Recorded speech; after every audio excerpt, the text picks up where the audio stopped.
Uma outra inovação que traz o meu código é o fim de certos conceitos abstratos que nós achamos essenciais para o desenvolvimento do processo coletivo, que são os conceitos de direitos difuso, coletivo e individual homogêneo.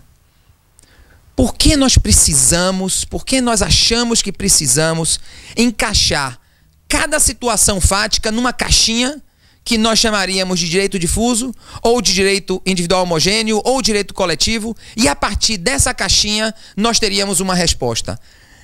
Não faz muito sentido. Essa teoria nasceu na Itália, na década de 70, quando os autores italianos tentaram interpretar o fenômeno das class actions norte-americanas, e como ficaram perplexos com o que viram, eles inventaram esses conceitos de direitos difuso, coletivo, individual homogêneo foi uma coisa mais recente, mas principalmente difuso e coletivo. E é uma coisa que nem naquela época, nem hoje, existe, nem nos Estados Unidos, nem no Canadá, nem na Austrália, nem na Inglaterra, em nenhum país que adota as ações coletivas, eles usam esse conceito de direito difuso, coletivo, individual, homogêneo. Claro que há uma distinção que é importante. Ela tem uma consequência procedimental, que é a distinção entre os direitos indivisíveis e os direitos divisíveis. É aquilo que Barbosa Moreira falava desde 77.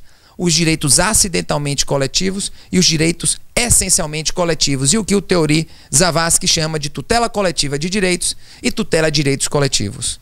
Então, essa é uma classificação importante. E ainda que, novamente, ainda que eu não consiga convencê-lo, Walter Ney, da importância de se abandonar os conceitos de direitos difusos, coletivos, individuais homogêneos, pelo menos eu espero poder convencê-lo de que não há 3 direitos: o difuso, coletivo e individual homogêneo.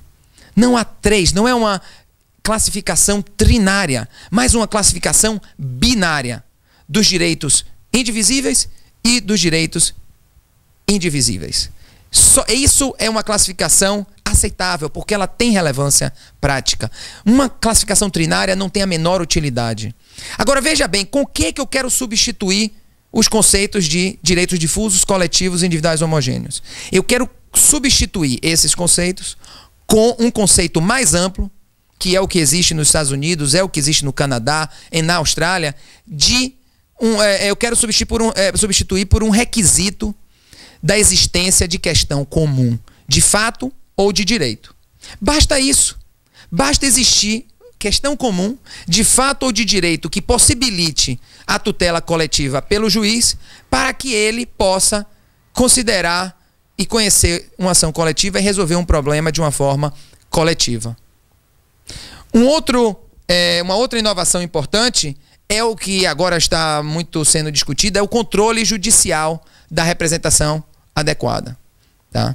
E é aquela história, ou você é por mim ou você é contra mim.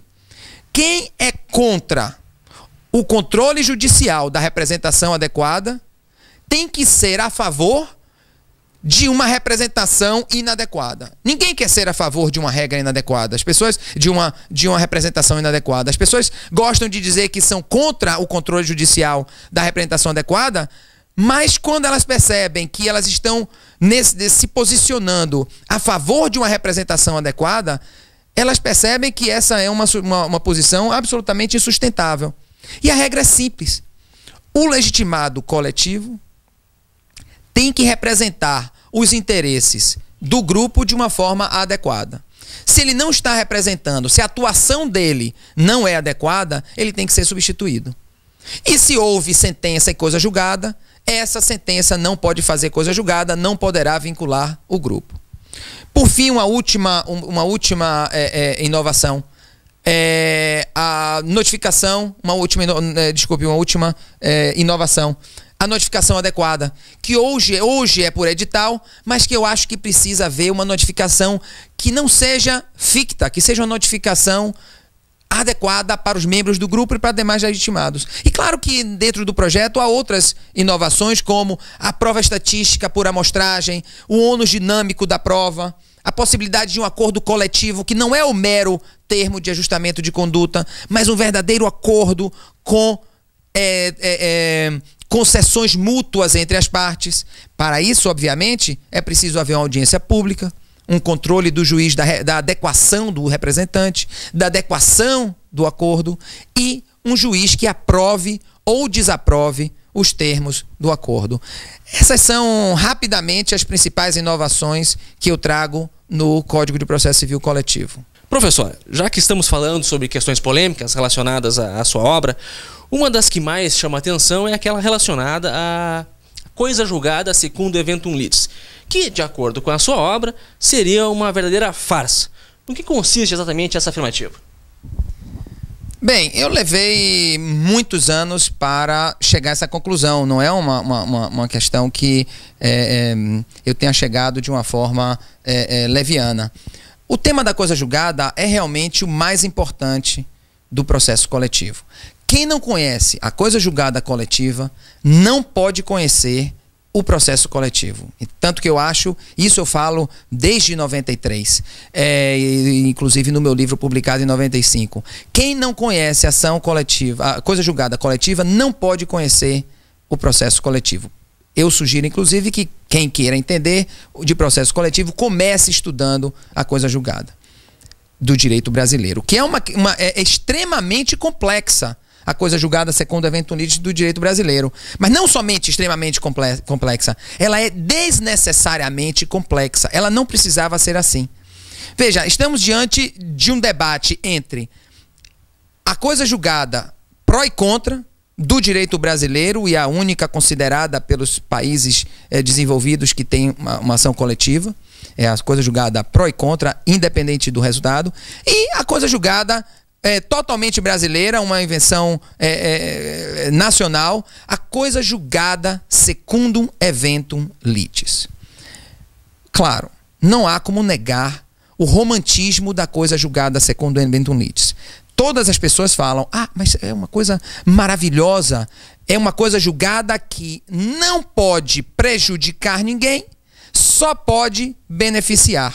Se for favorável, faz coisa julgada, beneficia o grupo. Se for desfavorável à sentença, ela não prejudicará o grupo. Mas só que não é assim que funciona a coisa julgada secundum eventum litis. Dizer que a coisa julgada secundum eventum litis é só para beneficiar e não para prejudicar é uma mentira. Daí eu dizer no livro que chamar a farsa da coisa julgada secundum eventum litis. Por quê? Porque o direito difuso ou coletivo, ou a possibilidade de propor uma ação coletiva em tutela de direitos individuais homogêneos, se a demanda é julgada improcedente por suficiência de provas, essa possibilidade se perde. Ou seja, a possibilidade de retirar uma publicidade do ar está para sempre perdida. Não pode mais propor uma nova ação coletiva dizendo que a publicidade é enganosa ou abusiva. Mas não se preocupem, diz a lei. Se a sentença for desfavorável, os membros do grupo que tiverem sido enganados poderão propor uma ação individual em benefício dos 20, 30 reais ou 30 centavos que tiveram.